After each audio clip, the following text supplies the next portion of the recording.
Governor of Nagaland, Professor Jagdish Mukhi visits St. Joseph University in Dimapur. The governor lauds the teachers and students for responding to the pandemic courageously and talks about how technology plays an important role in the pandemic. Western Sumi Hoho held a press conference and conducts relief camp at Balijan eviction area. WSKH slams Assam government for forcefully starting the eviction drive before the prior deadline issued by the High Court. The Shingyu village under Mon district gives a 25 feet in length log drum to the people of Noklak. The 25 feet long log drum took almost 4 to 5 days to reach the outskirts of Noklak town. Launching a scathing attack on Congress, Prime Minister Modi says previous COG government and stalled development works in Uttarakhand. Taking a dig at Congress rule during Vijay Sankalp Sabha, Modi labels it as double break government. The Supreme Court asked the authorities not to insist on asking people for the Aadhaar card for vaccination. Decision after government's answer to Apex Court that submitting Aadhaar card details not mandatory for COVID-19 vaccination.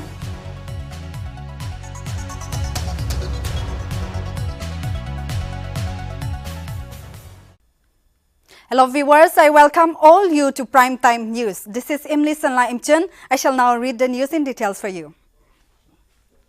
Western Sumi Hoho's Vice President, General Secretary and Judicial Advisor under the presidency of Vihuto Yeptomi held a press conference and relief camp at Balijan area on 7th February.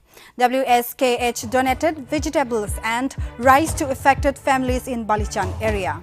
WSKH executive in a press statement said that the Naga locals residing in Balijan area have not encroached any lands but have acquired the land with proper paperwork and that they have brought the land with their own earned money and slammed the Assam government for forcefully starting the eviction drive before the prior deadline issued by the High Court. WSKH executive have appealed the state government to look into the matter of hardships faced by the Naga community in Balijan area and urged the state government to take necessary steps with Assam government for earlier settlement and asked both the government to help affected families.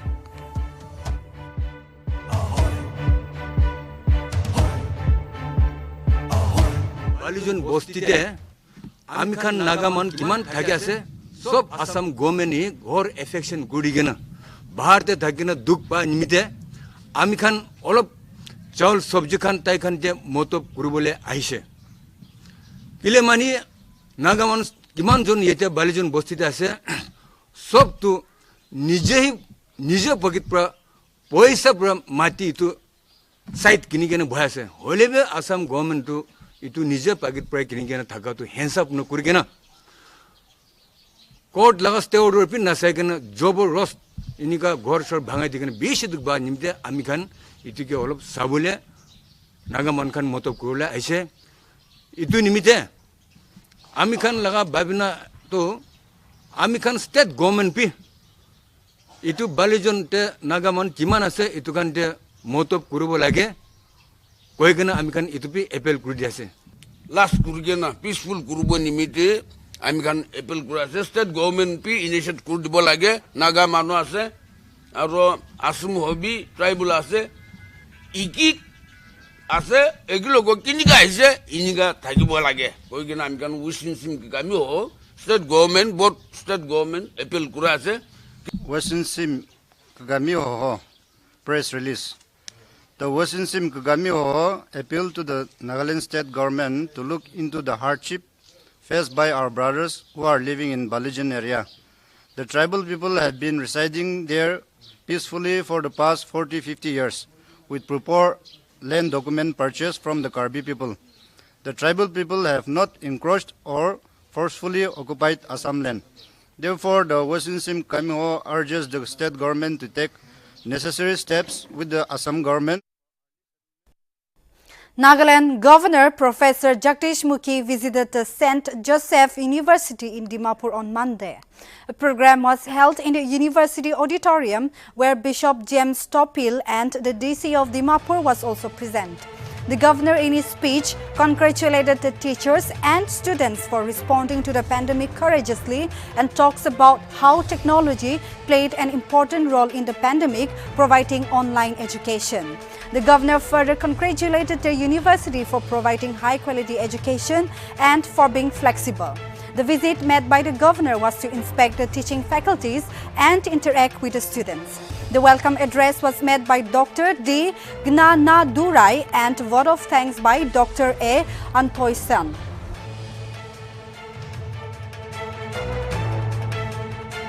I'm honored to be here with such a distinguished gathering today within the campus of your institute. At the outset, let me congratulate all the students, the teachers and the staff of the university for responding to the pandemic in a most praiseworthy manner.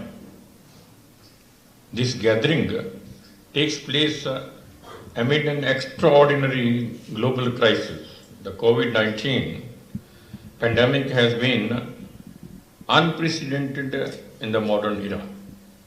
The entire world has been facing a difficult time. The coronavirus has impacted all walks of life. The education is no exception. Fortunately, technology provided a solution. Schools, colleges and universities across India have continued to provide education in the online mode and made e-resources available to its students. It shows how a university's contribution to society can go far beyond imparting education. Ladies and gentlemen, the young minds that come to this campus are fertile and open to innovation. Here is a place where ideas are nurtured, taught and learned. I am glad to learn that St. Joseph's University provides a unique curriculum that emphasizes on skills which can bridge the gap between education and employment, and education system is a choice-based credit system having some flexibility so that students, depending upon their interests and aims, can choose interdisciplinary and skill-based courses. It's also indeed a privilege for the students that this university offers a high-quality education at full-time postgraduate and undergraduate courses, along with the programs in the engineering, information technology, arts, commerce, and management courses. Dear students, today we are in an era when rote learning must be kept aside and the idea of research in education has to be promoted. Our new national education policy is a guiding light for all of us as it encourages research and development. Education under this policy will move from content heavily towards learning more about how to think critically and solve problems, how to be creative and multidisciplinary, and how to innovate, adopt, and absorb new material in ever-changing fields of study. The curriculum will include basic arts, humanities, sports, and The Shingnu village under Mon district gifted a log drum to the people of Noklak, which was pulled by Old Pangsha, New Pangsha, IDC Dan Wontoi village and Kingpu and Pongyi under Myanmar using traditional methods of pulling. The log drum is 25 feet in length and took almost 4 to 5 days to reach the outskirts of Noklak town. The log drum was pulled by almost 300 volunteers. The log drum was pulled to DC office around 8:30 to 9 a.m. on Monday to showcase for the upcoming Handicraft Festival on 9th February. The DC shared that log drum have many traditional meaning and significant, but the most important thing at the moment is to remind themselves that if they stand in unity, everything is possible.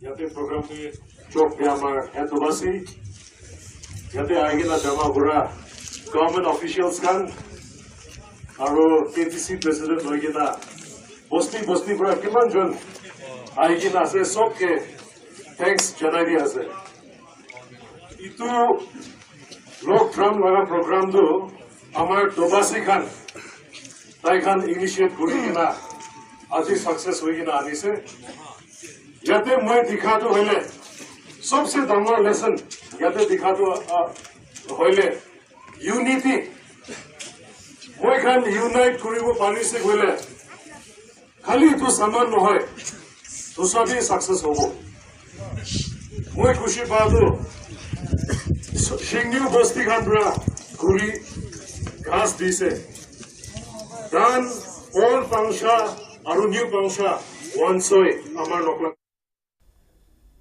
Dimapur District Task Force on 6th February started their COVID-19 awareness campaign in and around Dimapur.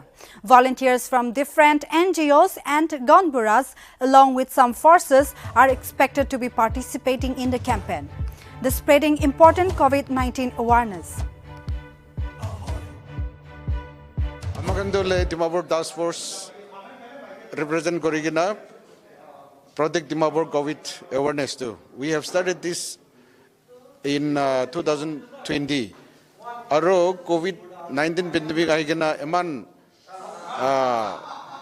problem lagena thagado amakan to in order to give awareness to the citizens, because pandemic for some it is not real, but for many people it is real. Ito nimidai how to protect our citizens from COVID pandemic. Ito nimidai amakan this was started with the concerned NGOs, representative from the NGOs, CSOs and FPOs, iniga hoigana,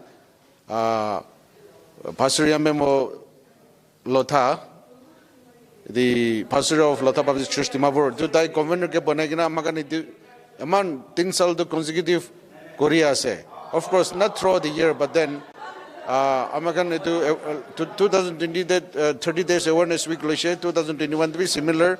Aro itu them to be because of the Omicron surge in Dimapur. Itu manukan to itu hoise kun hoy nijor protect care gorile hobo ko ase be many people are not aware. Many people are aware, yet still many people are not aware. So we need, in order to give more awareness to the people, amakan to start gorisha. So we are very thankful to the district administration for providing us the space and to reach out, to the people with the message. Aro itu kani nohi gina yede police force aro dobashis itu kan amakan ekda hat mosbut korigina jadole. It is a collective effort. So I would like to request all the citizens of Dimapur and those who are Dimapur is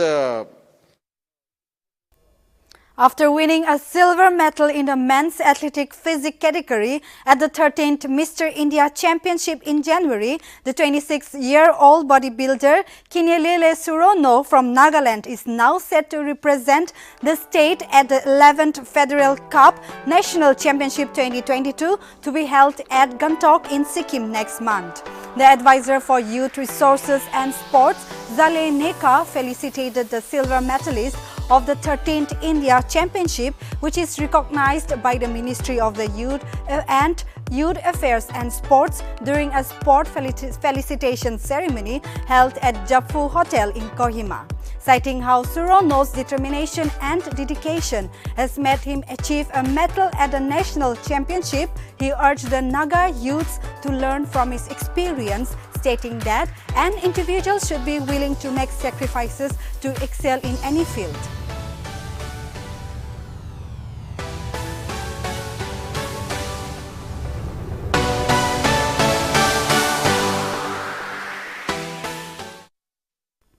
Ending months of speculation, miffed Tripura BJP MLAs Sudeep Roy Barman and Ashish Kumar Saha resigned from the Tripura Legislative Assembly on Monday ahead of the State Assembly election next year.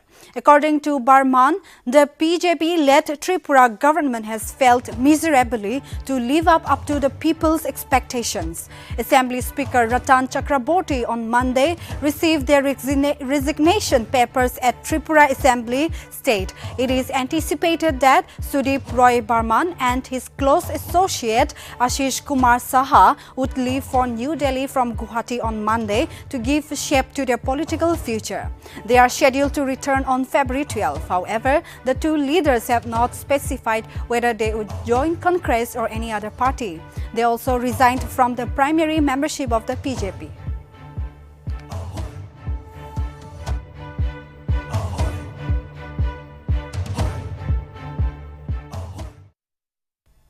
Launching a scathing attack on Congress, Prime Minister Narendra Modi on Monday said that the opposition party has led a double-break government previously. Prime Minister Modi asserted that the previous Congress dispensation stalled development works in Uttarakhand. Prime Minister's comment came while virtual addressing voters of Dehradun and Haridwar during Vijay Sankalp Sabha on Monday ahead of Uttarakhand Assembly polls. Prime Minister further said that the previous government in about 3 to 4 years had only spent ₹4 crore on such a big project which has enormously importance for the state. Prime Minister Modi also pointed out that the work on the Delhi-Dehradun highway had started during the tenure of former Prime Minister Atal Bihari Vajpayee in 2000 when Uttarakhand was carved out of Uttar Pradesh. But during Congress rule, the entire process came to a standstill and completed only when BJP came to power both in state and centre. Uttarakhand is scheduled for polls on February 14. Their results will be announced on March 10.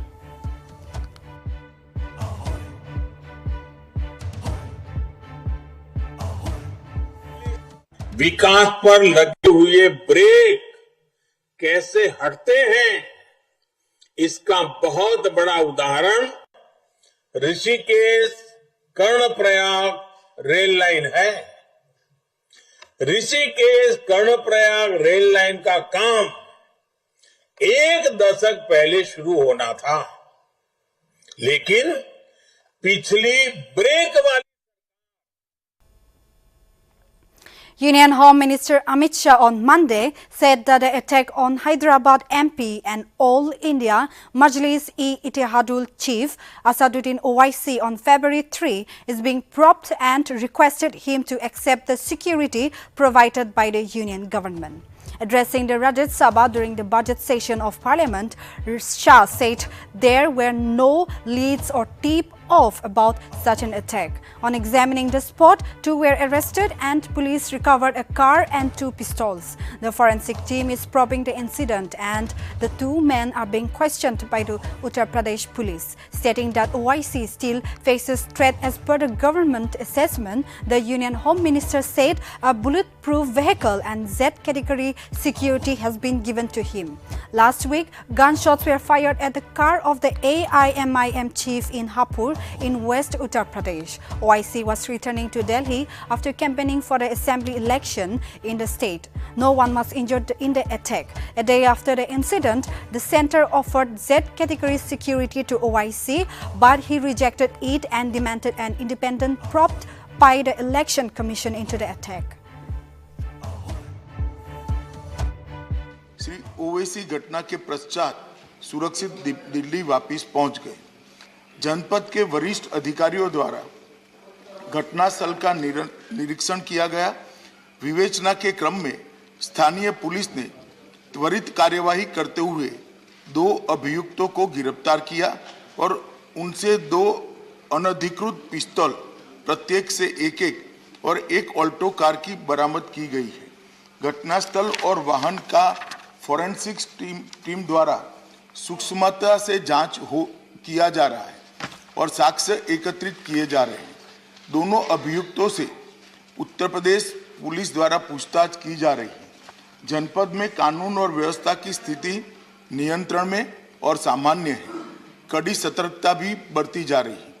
केंद्रीय गृह मंत्रालय द्वारा तुरंत ही राज्य सरकार से report प्राप्त की गई है। पहले भी कई मौकों पर केंद्रीय सुरक्षा एजेंसियों के खतरे After the central government on Monday told the Supreme Court that the submission of Aadhaar card is not a mandatory precondition on the CoWIN portal for the COVID-19 vaccination, the top court has asked the authorities not to insist on asking people for the Aadhaar card for vaccination. While disposing of a PIL claiming of some centres insisting on producing Aadhaar card for vaccination, a bench of Justices D.Y. Chandrachud and Suryakant asked the authorities not to insist on production of Aadhaar card as the only proof of identification for the purpose of administrating COVID-19 vaccine. Ministry of Health and Family Welfare filed an affidavit in the petition. It specifically records that the Aadhaar card is not mandatory for registration on the CoWIN platform and Aadhaar card is not mandatory to avail for vaccination.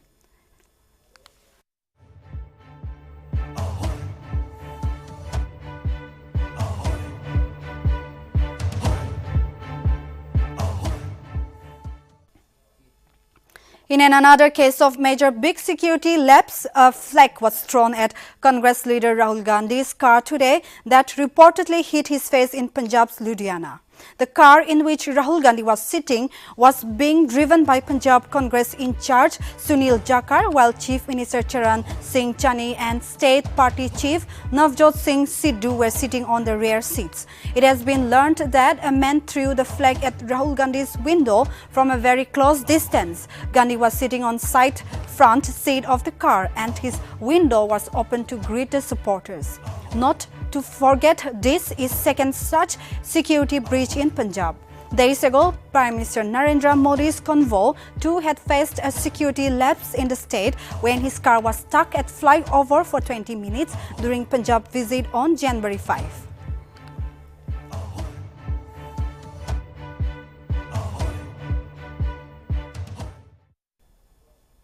Congress leader Rahul Gandhi is set to visit Uttarakhand on February 10 to take part in the party's poll campaign. Congress General Secretary Priyanka Gandhi Vatra will also address a public rally in Uttarakhand on February 12. Uttarakhand Congress General Secretary Mathura Dutt Joshi informed that Gandhi will address the public rally in Srinagar city and Almora, while Vatra will address the rally in Udham Singh Nagar and Haridwar. Notably, Uttarakhand is scheduled for polls on February 14 and results will be announced on March 10.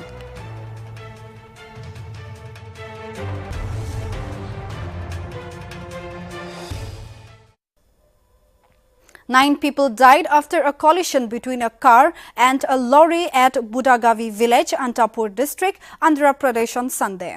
The car was carrying a total of 9 passengers including the driver. The incident took place while the victims were returning to Nibagalu. The police informed that the truck was travelling at a high speed when it lost control and rammed into the car coming from the opposite direction.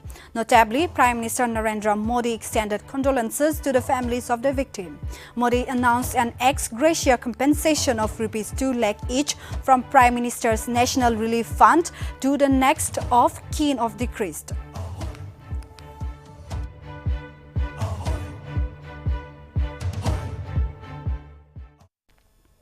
Amid the ongoing hijab protest in Karnataka, the police have arrested 2 persons on Monday for allegedly carrying lethal weapons near Government PU College in Kundapur under Udupi district. Reportedly, the students have been protesting against disallowing hijabs to college on Friday. According to police officers, out of 5 men carrying weapons, 3 managed to flee from the spot. The 2 arrested have been identified as Haji Abdul Majid and Rajab. A case has been registered at the Kundapur police station. The Pre-University Education Board on Sunday released a circular stating that the school administration decided to allow only uniforms to be worn and no other religious practices will be allowed in colleges. On the other hand, the protests have triggered a political row with the Congress and the BJP attacking each other over the issue.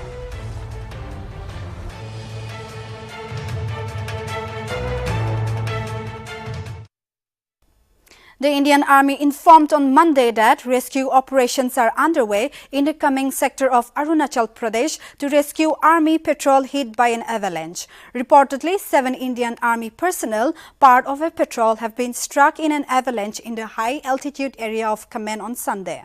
The Army said that specialized teams have been airlifted to assist in rescue operations. Meanwhile, the area have been witnessing inclement weather with heavy snowfall for the last few days.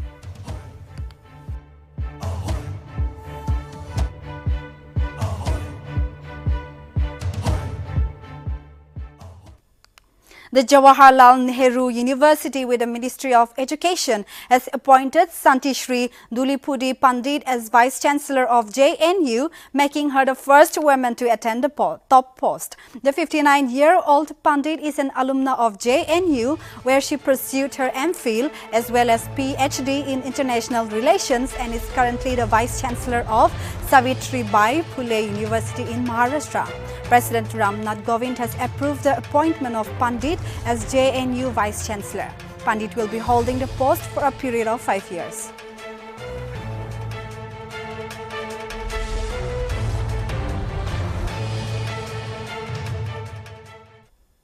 Automobile maker Hyundai had landed in hot water in India after the company's dealer in Pakistan shared a solidarity message on social media over Kashmir.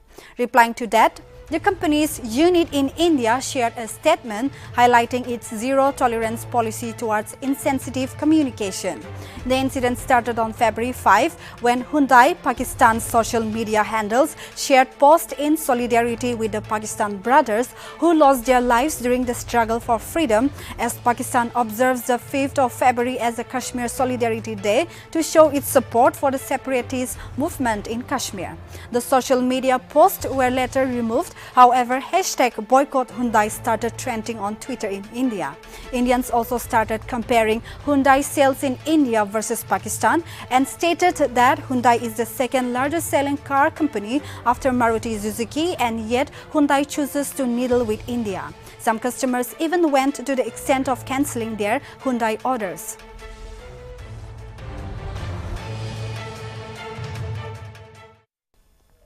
Senegal have won the Africa Cup of Nations for the first time in their history, beating the competition's most successful team in a penalty shootout.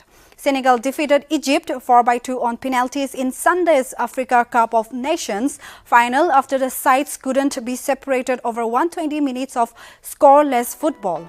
Chelsea goalkeeper Edouard Mendy made a 4th-round save to hand Senegal the advantage, and Liverpool talisman Sadio Mane converted the winning spot kick. The triumph marks Senegal's first AFCON crown. Senegal's Edouard Mendy has been named the best goalkeeper at this year's Africa Cup of Nations. The showstopper conceded just 2 goals in the competition and proved decisive in the penalty shootout against Egypt in final. Senegal captain Kalidou Koulibaly said that his side deserved to be winners of the Africa Cup of Nations.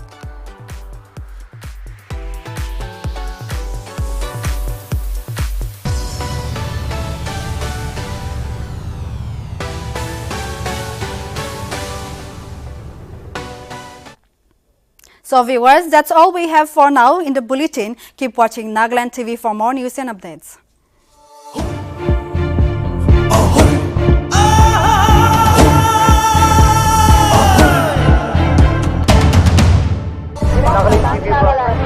Nagaland TV, Stop Manulaga Awas. Watch us live on Geo TV and on your television sets as well. For Dimapur viewers, we are on channel number 10 in Global Chapter, and for Kohima and Mokokchung viewers, switch to channel number 138 on Hornbill Digital. For all news and updates, follow us on Facebook, Instagram, YouTube.